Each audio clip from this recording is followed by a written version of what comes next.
Montana Territory, August 1884. The girl was already in the barn when the cowboy rode in. Kara Atwood barely flinched when the door creaked open.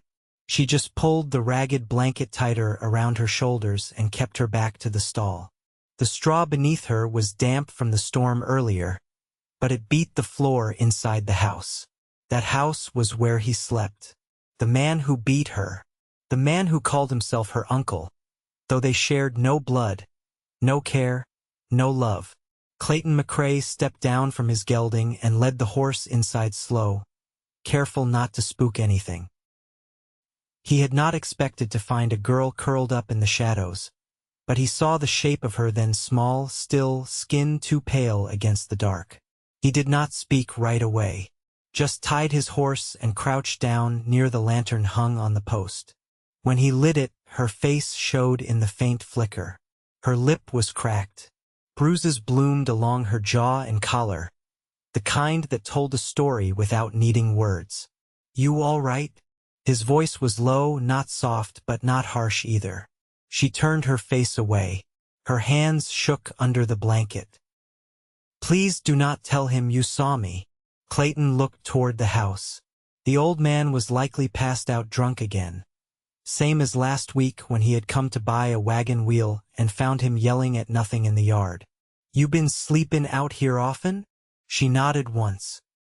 "He does not come out to the barn. Not unless he needs something."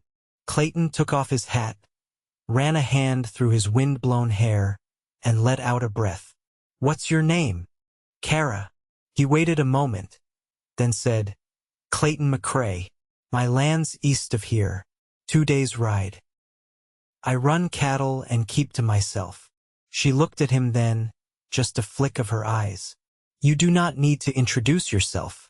You will be gone by morning." "Maybe," he said, "but maybe not."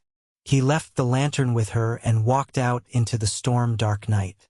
The next morning, Kara woke to the scent of coffee. Real coffee, not the kind her uncle brewed with half a scoop and boiled until bitter. She sat up, blinking against the light, and saw Clayton leaning against the barn door, arms crossed, tin cup in hand. "I brought you breakfast," he said, nodding toward the cloth-wrapped bundle near her feet.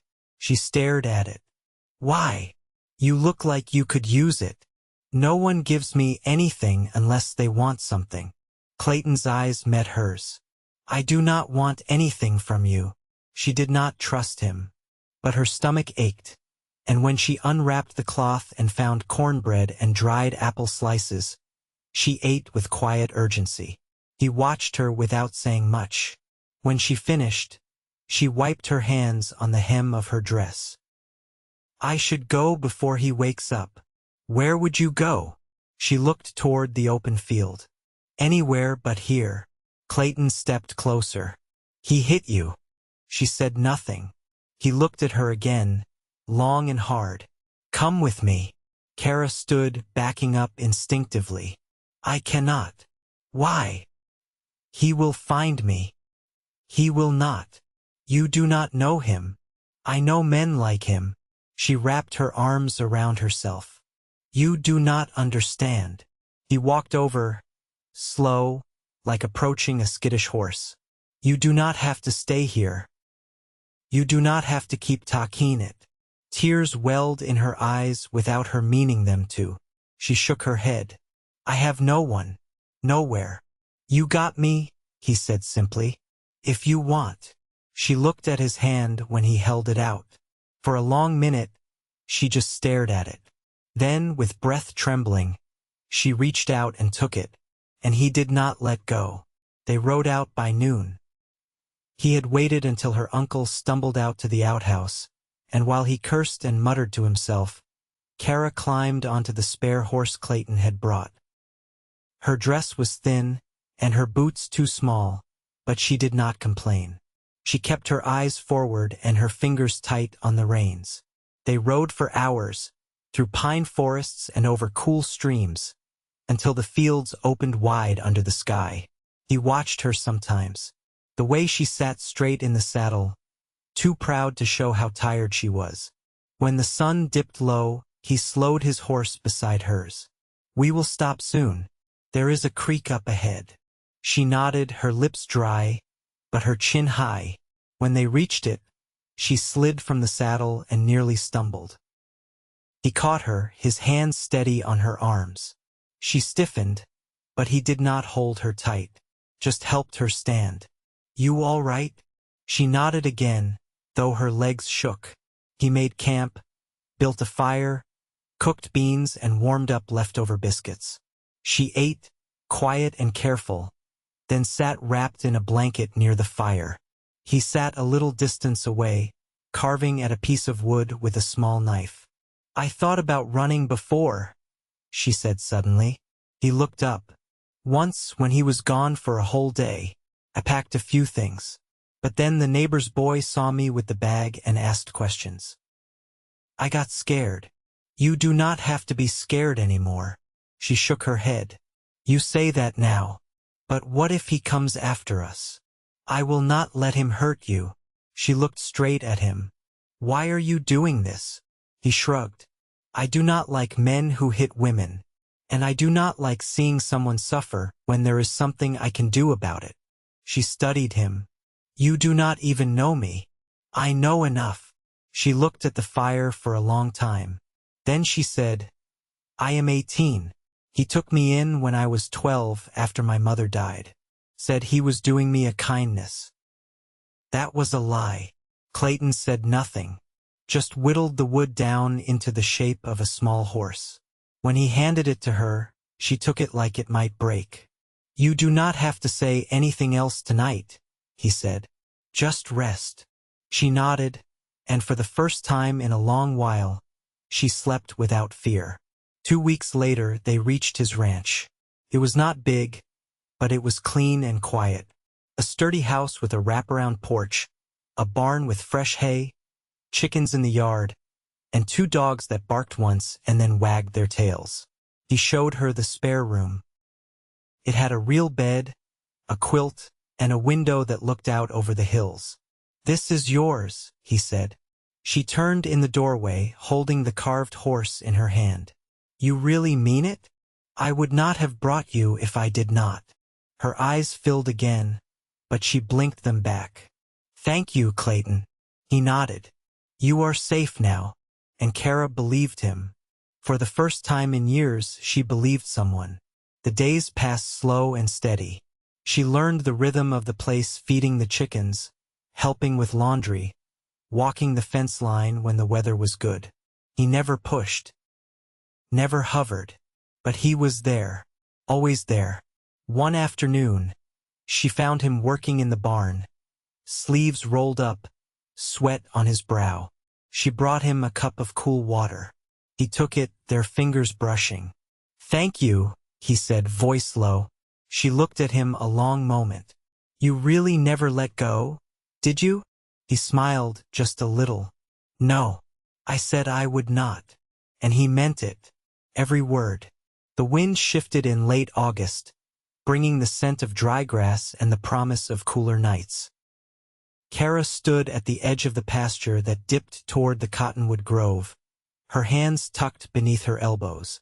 The cattle moved slow in the heat, tails flicking, the dogs lolling in the shade. She breathed in the stillness. It didn't settle on her like before, it moved through her, weightless, without fear. Clayton had gone to the spring to check on the water line before the first frost came too near. He said it early that morning, casually, while lacing his boots. She'd watched him from across the room, quietly noting how he never raised his voice in the mornings, never made demands, never left her guessing what mood he'd be in. When she heard the wagon creak up the ridge road, she turned slow, unsure. A lone figure sat on the bench seat, reins in one hand, a wide-brimmed hat pulled low. The horse moved at a steady gait, and when the wagon rolled closer, Kara's grip on her arms tightened. The woman who stepped down wore a faded green dress and carried a small wooden crate. Her hair was pinned back in a fraying twist, and her face bore the sort of lines that came from sun and sorrow, not years alone. "Afternoon," she said, setting the crate on the porch. I'm looking for Clayton McRae. He's not here, Kara answered, her voice steady. I'll wait then. You his wife. Kara's mouth opened, then closed. She shook her head. The woman nodded, brushing dust from her skirt. Didn't think so. Didn't figure he'd married without someone hearing about it. Kara stepped down from the porch. Why are you here? The woman looked her over, eyes narrowing with quiet understanding. Name's Ruth. I'm his sister. Kara swallowed. He never said he had one. He wouldn't. We ain't spoken in 5 years. Kara glanced toward the ridge, where the horizon shimmered. You come for something? Ruth didn't answer right away. She sat on the edge of the porch and pulled a folded piece of paper from her pocket. Our father passed in the spring, left a parcel of land near Deadwood. I came to tell him face to face. Kara sat beside her, careful not to let her knees touch. He won't want it. I don't expect he will. They sat quiet for a while, the wind picking up through the grass. Ruth glanced sidelong. You've been here long? Few weeks. You plan on staying? Yes. Ruth studied her again. You look like someone who's had to start over. Kara didn't answer. I know that look. Had it once myself. When Clayton rode in, the dogs barked once and then quieted. He dismounted slow, eyes flicking between the two women on the porch. Ruth. Clay. He came up the steps, dust clinging to his cuffs, and nodded once to Kara before turning his full attention to his sister. You look thinner, she said.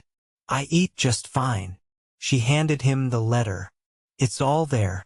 I ain't staying. You came all this way just to tell me in person? Didn't think a letter would do it. Clayton folded the paper without opening it. You can stay the night. She stood. Not sure I'd sleep well. He met her eyes, and something passed between them, old, worn, unfinished. You need anything before you go? He asked. No. But you might. She looked briefly at Kara, then stepped down and walked back to the wagon. Clayton didn't speak until the sound of the wheels faded. She's never come here before, he said. I didn't expect she ever would. Kara waited. He sat beside her, resting his elbows on his knees. We don't talk about much, not since Ma died. Our father. He wasn't kind. Not to either of us. Kara didn't ask anything. She just sat with him, the space between them quiet, not empty. She was tough, he said after a while. Ruth. She left when she was 17 and never looked back. Kara looked toward the hills. Sometimes not looking back is the only way forward. He turned his head then, watching her. You all right? I'm learning how to be. Clayton nodded, then leaned back on his hands, letting the sun warm his face. That evening, Kara put up the dishes while he cleaned the lantern glass. The silence between them had changed. Not awkward, not unsure. It felt like the pause between heartbeats, waiting for the next moment to come. As she passed him the last dishcloth, her fingers brushed his forearm. He didn't move away. She didn't either. He spoke quietly. If you ever want to write to someone or go somewhere, you don't need my permission. You're not beholden to me. I know, she said, but I don't want to go. He turned to face her, the lamplight soft on his jaw. You don't feel trapped here? She shook her head. No, I feel like I can breathe. He looked at her then, steady and full. Good. They stood like that for a long moment. Then she stepped closer, just enough that the linen of her sleeve brushed his. I used to think peace wasn't meant for me, she said. But some days now I forget to be afraid. He reached up, slow and sure, and tucked a loose strand of hair behind her ear.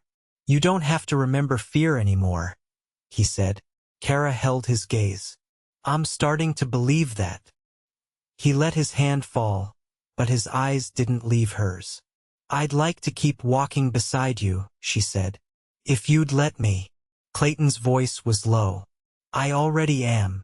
The lantern flickered, and outside, the wind carried the first whisper of autumn. The first frost came in the second week of September, silvering the fence rails and curling the edges of the leaves. Kara woke to the thin chill and the sound of boots brushing across the porch planks. She dressed quickly, pulling on the wool cardigan Clayton had left folded at the foot of her bed the night before. The sleeves were too long, but she didn't roll them. Out by the shed he was splitting kindling. Each strike of the axe echoed through the still morning. She stood near the doorway, watching the rhythm of his arms, the neat pile growing at his feet. You always work this early? She asked. Clayton looked up, wiping sweat from his brow with the back of his hand. Cold's coming on sooner than I thought. Need the stove stacked before the week's out. She crossed the yard, the grass stiff beneath her boots. Let me help. He handed her a bundle of lengths, their bark still damp. You sure? I can carry wood. They worked without much talk, passing between the pile and the porch. The silence between them was a steady, companionable thing, broken only by the thud of wood in the bin or the distant call of a hawk overhead. When they paused, she leaned against the porch rail, cheeks flushed from the effort. Clayton offered her his canteen. Planning to keep the cattle through the winter? She asked, taking a sip. Some. Sold 24 last month. Rest'll stay close to the range until spring. She studied the sky. You always run it alone? Not always. Used to have a hand, but he left for Butte last year. Said he wanted to try his luck at silver. Did he find it? Clayton gave a small shrug. Never heard. The porch boards creaked as she shifted her weight. I could do more than housework. He met her eyes, then nodded once. If you ever want to ride out, I'll show you the line. I'd like that. That afternoon, he saddled the mare with the gentler gait and walked her to the yard. Kara stood waiting in her coat, gloves tucked under one arm. She mounted with practiced ease, though it had been years since she'd ridden anywhere that wasn't a chore. They rode east, toward the cottonwoods and the slope beyond. The air was sharp and clean, the wind low but steady. Clayton pointed out the markers hammered into the fence posts, spoke of downed wire and the best spots to watch for strays. After a while, she asked, When did you first come here? 1871. Bought the land from a widow with 3 sons. It was brush and stone back then. Took years to clear. And the house. I built that in pieces. First a single room, then added on when I could afford the wood. Kara let the silence sit between his words. You ever thought about leaving? Not once. She looked toward the horizon, where the buttes rose like old bones. I used to look at hills like that and wonder how far they went. They go far enough. They dismounted near the creek, where the water ran thin but clear. She crouched beside it, scooping a handful and letting it pour through her fingers. Feels like this place could hold its breath forever, she said. Clayton sat on a flat stone nearby. Sometimes it does. She turned her face toward him. You ever lonely out here? I was. Her voice softened. And now? He didn't answer, but the quiet between them deepened. That night, she lit the lamp in the kitchen while he washed up at the basin. The day had left her tired, but not worn. She moved with ease in the space now, her hands familiar with the drawers, her body no longer flinching at every creak. Clayton stepped inside, drying his hands on a cloth. You settle in all right? I did. He leaned against the doorframe, watching her. I was thinking, she said, turning to face him, about planting something come spring. Tomatoes, maybe. Beans. You'd be good at that. You don't even know if I can grow a thing. I know you'd try. She smiled, faint and real. then crossed the floor to where he stood. "You took me in without knowing what I'd bring with me," she said. "But I want to give something back." "You already have." She reached for his hand, lacing her fingers through his. The feel of his skin was rough from rope and sun, but steady. Always steady. "If I stayed," she asked, "would that be enough for you?" He looked down at their joined hands, then lifted his gaze. "It's more than I ever had any right to hope for." She leaned in then, resting her forehead lightly against his chest, and he wrapped his arms around her with a quiet surety that didn't ask for more than what she offered. Outside, the wind picked up, rustling the last of the leaves from the trees. But inside, the light glowed warm across the walls, and everything settled. The last of the snow melted by early April, leaving behind soft earth and the scent of damp pine. Kara knelt near the edge of the garden plot, sleeves rolled to her elbows, fingertips dark with dirt. A pair of cedar posts marked the corners of what would hold tomatoes, onions, and maybe squash come June. She'd spent the morning driving stakes and stringing twine, her back aching in a way that felt worthwhile. Clayton stepped down from the porch, a coil of wire slung over one shoulder. She looked up at the sound of his boots crunching gravel. "Fence along the north line sagging," he said. "Figured I'd tighten it before the calves start wandering." She squinted against the sun. "You want help. Only if you're finished here." "I'll be finished when the plants grow themselves." He tilted his head, a quiet amusement in his face she hadn't seen before. "They'll need rain first. Then we'll hope for rain." They walked side by side to the edge of the pasture, the dogs trailing behind without command. The land rose gently toward a line of weathered cottonwoods, still bare but showing buds the color of pale tea. Kara carried a small set of pliers and a spool of wire nails. Her hands had grown stronger these past months, her grip sure, her steps even. At the fence, she held the post steady while Clayton worked the wire taut. A gust of wind stirred dust from between the rocks, and she pushed her hair out of her eyes. "You ever think about building more pens?" she asked. "Could keep a few goats, maybe." He glanced at her from beneath the brim of his hat. "Goats? They're easier to milk than cows. Didn't know you had plans for a dairy." "I didn't," she said, "until I started picturing one." He nodded once, then went back to knotting the tension wire. "We've got the space." They worked in silence for a while, the air filled with the creak of wire and the occasional cry of a red-winged blackbird overhead. When the last length was secured, Clayton stepped back and dusted off his hands. "You thinking long-term?" he asked. She leaned her weight into the post to test its give. "I think I am." He looked at her then, not startled, just steady, like he'd been waiting for that answer without needing to ask. They walked back slow, the sun warm on their backs.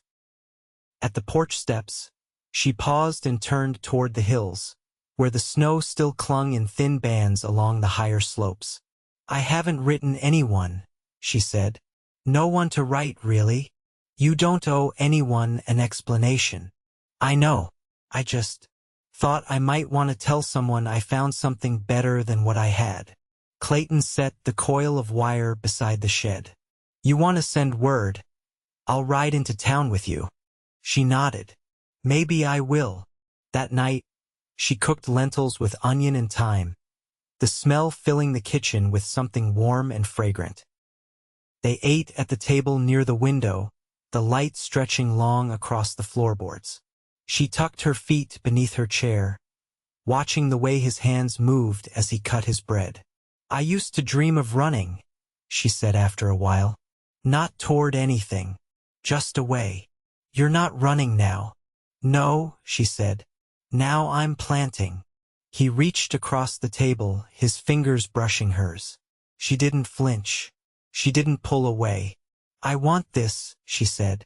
"I want what we're building." He didn't answer with words, just turned his palm upward and waited for hers to rest in it. Later, as the coals dimmed in the stove and the wind curled soft around the eaves, she sat beside him on the porch. The sky stretched wide and deep, stars pricking through with the promise of another clear day. He had his arm around her shoulders, and she leaned into him, the kind of closeness that didn't ask for more.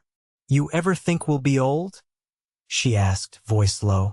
He looked out across the pasture. "If we're lucky." She smiled into the quiet. "I think we will be." He kissed her temple. No urgency, just the sure press of someone who knew he was exactly where he belonged. And she did too. By late May, the soil was firm underfoot and the rose in Kara's garden had begun to sprout. Green shoots pushed up through the furrows she'd shaped with her own hands, and each morning she checked their progress before the sun cleared the ridge. The days stretched longer now, and the rhythm of the ranch carried a steadiness she'd come to rely on. She was mending a tear in one of Clayton's shirts on the front porch when she heard hooves approaching from the west. She rose, needle still threaded in her hand, and watched as a rider slowed near the gate. He wore a sheriff's badge pinned to his vest, dust clinging to his trousers. Clayton stepped out from the barn, wiping his hands on a cloth. "Afternoon," the sheriff called. "You McRae?" Clayton nodded and came down the path. "That's right." The sheriff dismounted, glancing Kara's way as he tied his reins. "Name's Harlan, out of Miles City. I'm looking for a man named Edwin Atwood. Word is he might have come through these parts last fall." Kara's breath caught, but she stayed where she stood. Clayton didn't glance back. "What's he wanted for?" he asked. "Deserted a position with the railroad crew out of Livingston. Took pay for 3 weeks and vanished. Left some damage behind. 2 busted a man's ribs in a saloon brawl." Clayton didn't answer right away. Then he said, "He passed through. Didn't stay." The sheriff scratched his chin. "Figured as much. You see him again, you send word." Clayton nodded once. "You'll be the first I tell." When the man rode on, Kara folded the shirt on her lap. Clayton joined her on the steps. "He won't be back," she said. "No," Clayton said. "He won't." She looked at him then, the quiet between them full of more than unease. It was relief, too, and something that felt like doors closing for good. Clayton rested his forearms on his knees. "You all right?" She nodded. "I didn't expect to hear his name again, but it doesn't change anything." He looked at her, not searching, just seeing. Nothing would. That night, they sat out behind the house beside the small fire pit she'd built with stacked stones. The chickens had settled, and the barn was quiet. She passed him a plate with bread and soft cheese she'd made from goat's milk, the first batch, and barely enough to fill the crock. He took a bite and glanced over at her. "You made this?" She nodded, watching the firelight flicker across his face. "It's good," he said. "I wasn't sure it would be." "You're sure of more things now than you used to be." She smiled faintly. "I think you're right." They ate in easy silence, her leg brushing his. She didn't move away. "I've been thinking about the land past the creek," she said. "There's enough slope for fruit trees. Apples, maybe. You want to plant trees?" She looked toward the dark stretch of field beyond the fence. "Feels like a promise. Something that takes root and stays." He reached over, took her hand in his. "Then we'll plant them." She turned toward him, her fingers curling around his. "I never expected this." "I didn't either," he said. "But I'm not letting go of it." Later, in the quiet of the house, she stood beside the bed they now shared, her hand resting on the window frame as moonlight traced the hills. Clayton came up behind her, placing his palm gently on the small of her back. "I keep thinking," she said, "how different it all could have been." "It isn't," he said. "You're here. We both are." She turned and pressed into him, her head against his chest. "I love you, Clayton." He wrapped his arms around her, holding her close. I love you, Kara. Always will. In the morning, they rode out before the sun crested the hills, a bag of saplings between them. She chose the spot just above the creek, where the soil was soft. They dug by hand, taking turns with the spade, sweat dampening the backs of their shirts. When the last tree was set in earth, she pressed her palm against the trunk, steadying it as Clayton packed the soil around the roots. She looked up at him. We'll see these grow. We will. They stood together, the wind in the young leaves, and the sun rising behind them. Years later, the orchard bore small fruit, and the garden yielded more than they could eat themselves. Kara kept a root cellar now, and goats grazed the west pasture. The ranch had changed not in size, but in shape, in rhythm. It had become a place not just to survive, but to live.